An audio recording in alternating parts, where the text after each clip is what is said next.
오늘 우리가 함께 읽은 이 말씀의 내용, 어떤 상황 속에 있는가, 우리가 예레미야를 금요일마다 몇 번째 살펴보고 있는데, 예레미야서가 많은 장들로 기록이 되어 있기 때문에 그러합니다. 예레미야 선지자는 이스라엘의 패망을 당하고 난 이후까지 그 패망당한 백성 가운데 있으면서 하나님의 말씀을 전했던 선지자입니다. 참 눈물을 자기 백성들을 위해서 많이 흘렸던 그런 선지자임을 우리가 기억하죠. 오늘 우리가 있는 이런 내용이 이제 어떤 상황 속에서 주어지는 말씀인가 하는 것을 좀 살펴보는 게 좋을 것 같아서 여러분이 받으신 그 안을 보시면요, 제가 정리를 좀 해놨습니다. 예루살렘은 바벨론의 3번에 걸친 침공에 의해서 마침내 586년경 패망을 당하게 됩니다. 3번에 걸친 공격, 그리고 마지막 3번째 공격에서는 이 예루살렘 성을 에워싸서 한 1년 반 정도 기간 동안 꼼짝 못하게 해버리면서 공격을 했습니다.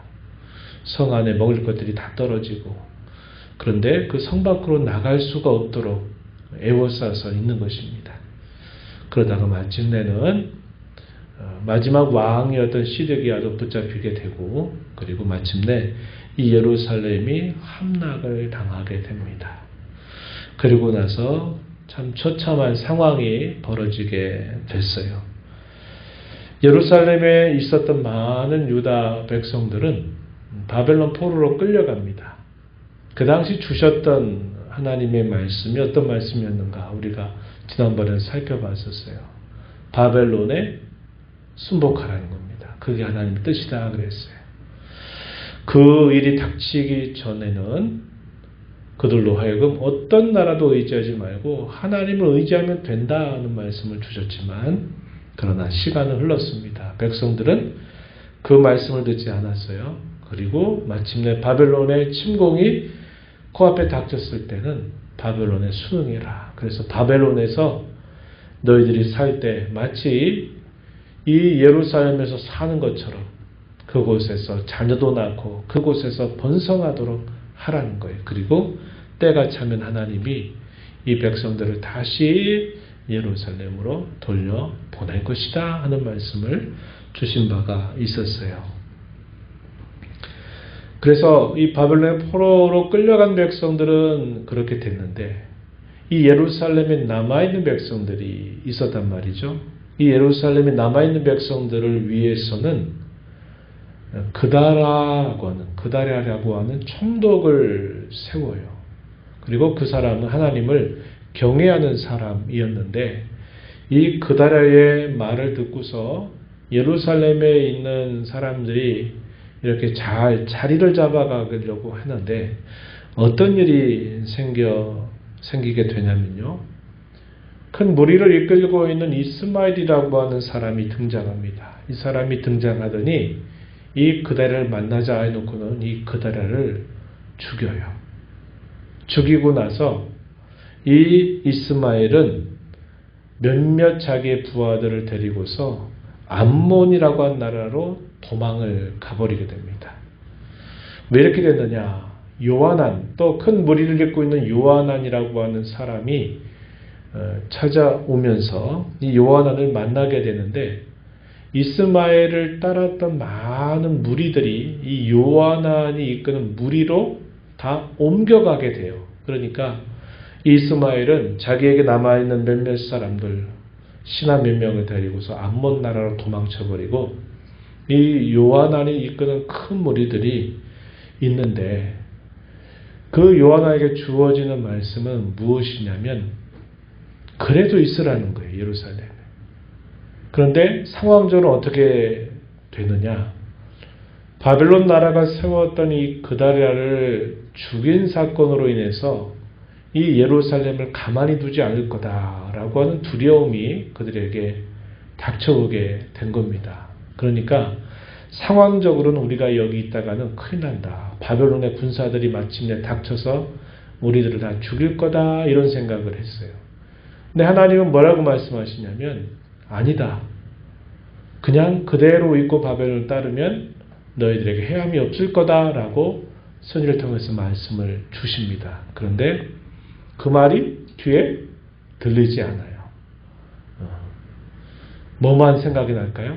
바벨론 군사들이 들이닥칠 것이고 그럼 우린 다 죽을 거다. 이런 생각을 한 나머지 요한안이 이 예루살렘에 남아있는 이 백성들을 데리고 어디로 가려고 하냐면 애굽 나라로 피신을 하려고 하는 겁니다. 망명하는 거죠. 큰 무리를 이끌고 애굽 나라로 망명을 하려고 하는 겁니다.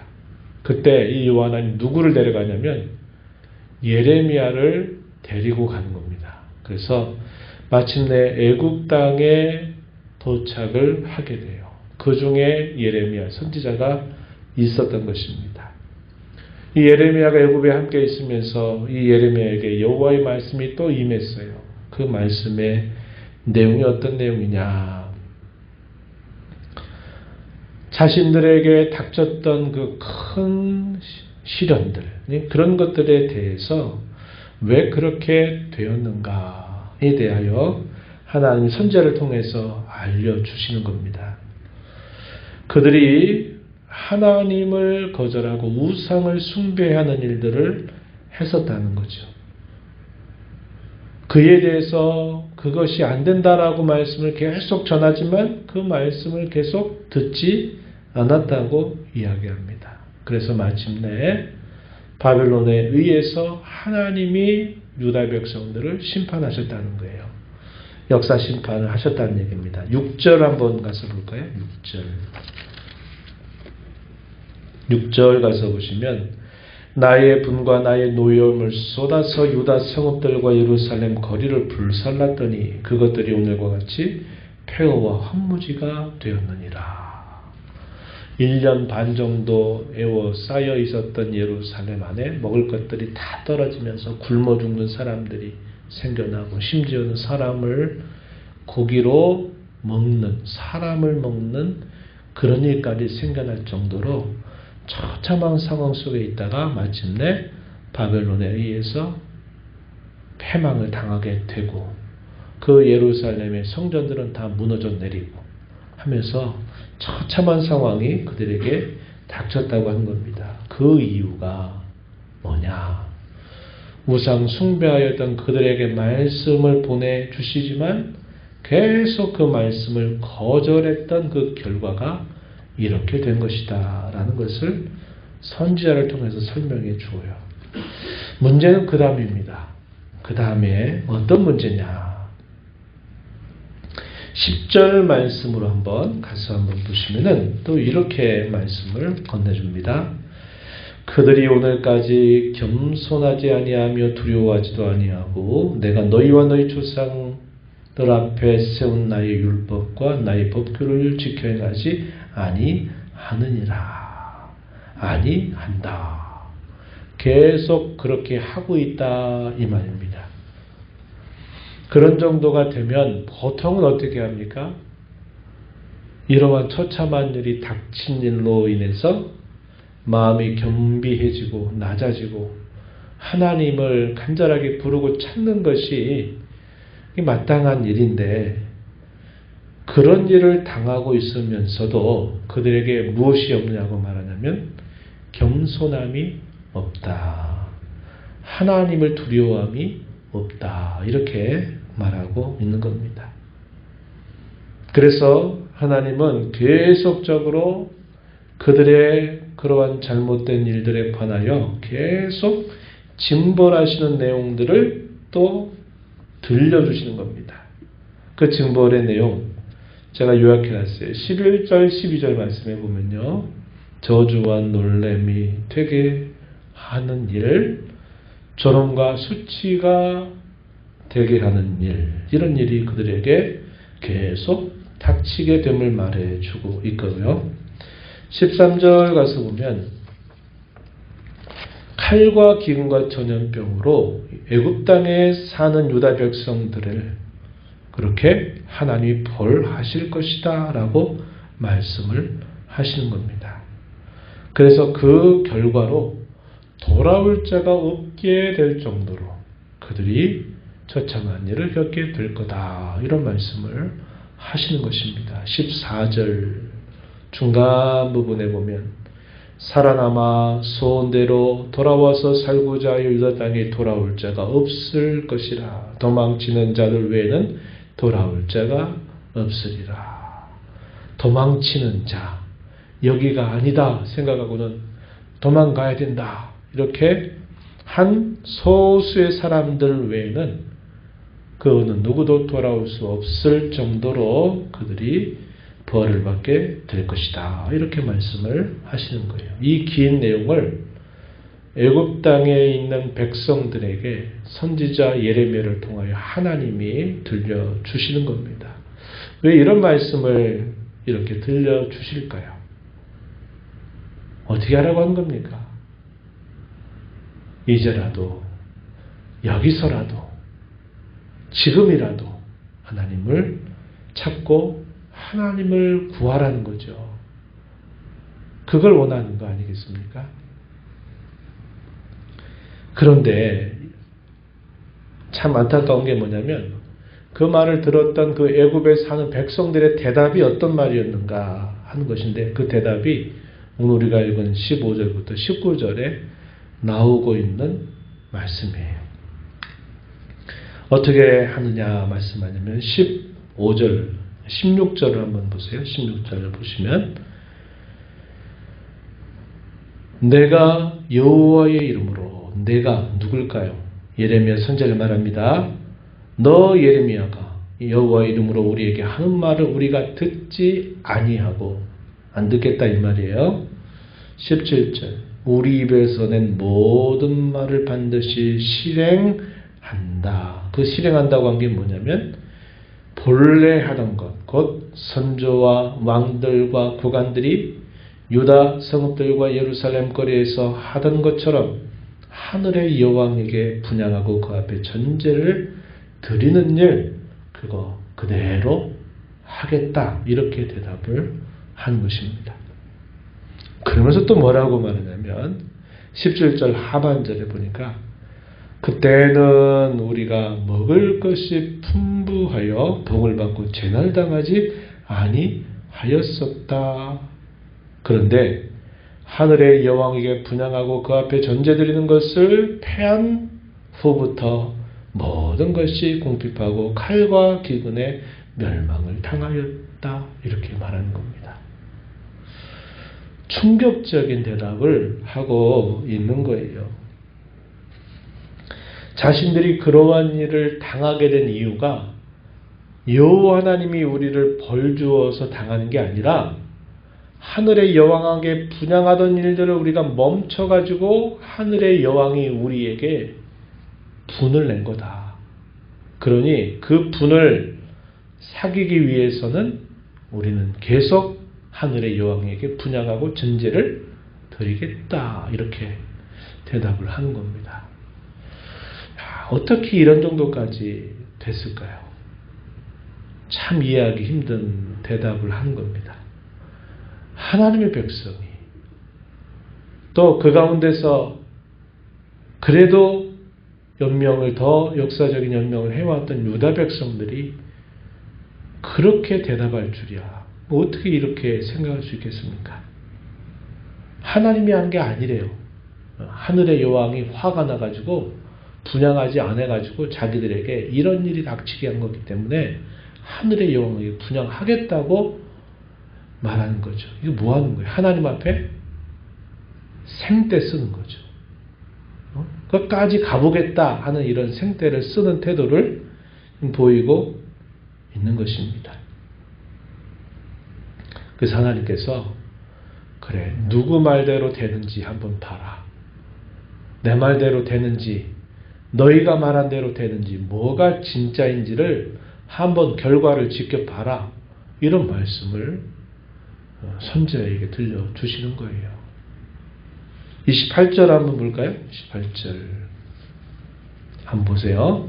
그런즉 칼을 피한 소수의 사람이 애굽 땅에서 나와 유다 땅으로 돌아오리니 애굽 땅에 들어가서 거기에 머물러 사는 유다의 모든 남은 자가 내 말과 그들의 말 가운데서 누구의 말이 진리인지 알리라. 누가 증언하겠다고 말하는 겁니까? 애굽에 사는 유다 백성들이 다 죽게 되고 거기서 도망 나온 몇몇 사람들이 분명히 그들이 뭐라고 말한지를 들어보라는 거예요. 어떻게 되는지, 너희가 말한 대로 되는지, 내가 너희에게 말하는 대로 되는지를 너희가 지켜봐라. 이렇게 말씀을 하시는 겁니다. 그러면서 표징을 하나 말씀하시는데 그 표징이 뭐냐면 그들이 피해 있는 나라 애굽의 왕인 이 바로 호브라가 바벨론에 의해서 그가 잡히게 될 거다. 이게 하나의 내 말대로 이루어진다고 하는 하나의 표징이 될 거다. 이렇게 말하는 겁니다. 지금 요한안이 이끄는 유다의 백성들, 예루살렘에 있었던 이 유다의 백성들이 애굽 나라에 가서 바벨론의 그 칼을 피해 가지고 애굽이라고 하는 그 나라의 그 품 안에서 보호를 받으려고 지금 그곳에 있는 겁니다. 그런데 하나님 뭐라고 말씀하냐면 애굽 왕 바로 호브라가 바벨론에 의해서 붙잡히게 될 거다. 이렇게 표징을 말씀을 하시면서 누구 말대로 되는지 한번 봐라. 이런 말씀을 하시는 것입니다. 그래서 오늘 이 설교 제목을 이렇게 붙인 거예요. 바닥까지 낮아져도. 이렇게 붙여본 겁니다. 사람이 되게 바닥까지 낮아지게 되면 두 가지 반응이 나타나죠. 어떤 반응입니까? 하나는 그 사람의 힘이 빠지는 거예요. 자신감, 확신, 자기 어떤 힘, 이런 것들이 쫙 힘이 빠지면서 사람이 좀 부들부들해지는 경우가 있고, 또 반대는 어떤 사람이냐면 더 이제 그것 때문에 될 대로 되라, 더 완악해져 가는 사람이 있어요. 한번 주의를 한번 들어보시면 볼 수 있을 거예요. 사람이 정말 어떤 어려운 일을 만나서 바닥까지 낮아지게 되면 사람이 조금 이렇게 겸손해지는 듯 보이는 사람이 있는가 하면 어떤 사람은 그것 때문에 더 완악해져서 사람이 망가지는 경우들을 보게 되는 겁니다. 신자들 가운데서도 그런 부류가 나타난다는 거예요.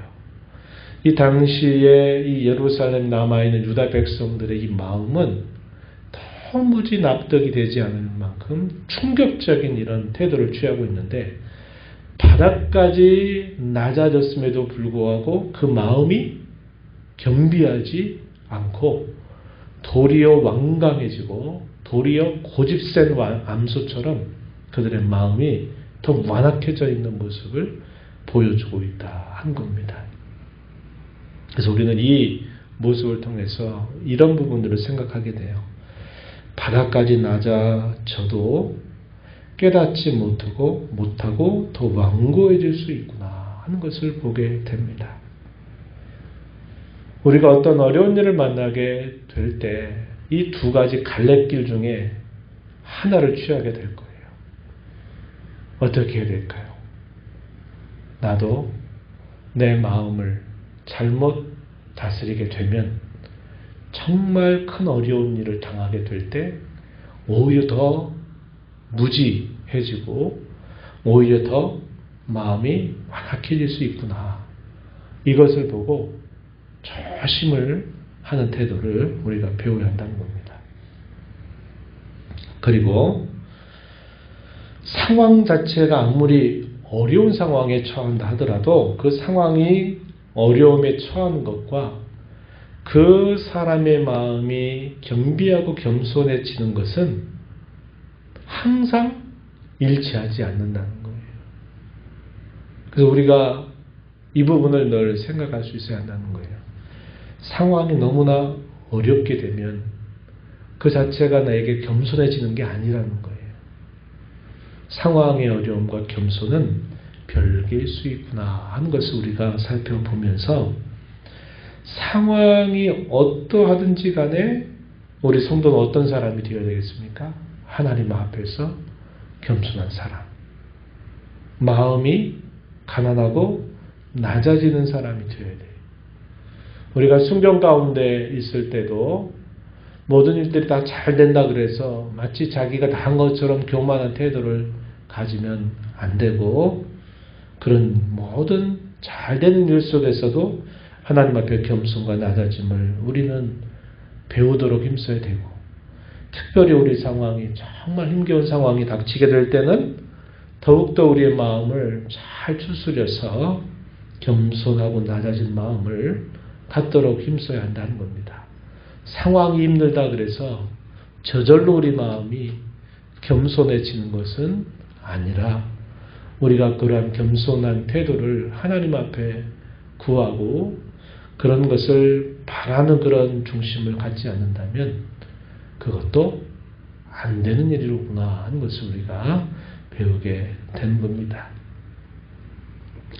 저와 여러분은 상황이 어떠하든지 간에 늘 하나님 앞에 겸손한 사람, 하나님의 은혜를 늘 사모하고 갈망하는 사람, 하나님의 도움이 아니면 안 된다고 하는 그런 늘 하나님 앞에 가난한 그런 마음으로 살아가는 저와 여러분이 되어야 하겠습니다. 이런 주님의 은혜가 이 자리에 있는 우리 모두에게, 그리고 함께 교회를 이루는 우리 모든 성도들에게 함께 있게 되기를 진심으로 바랍니다.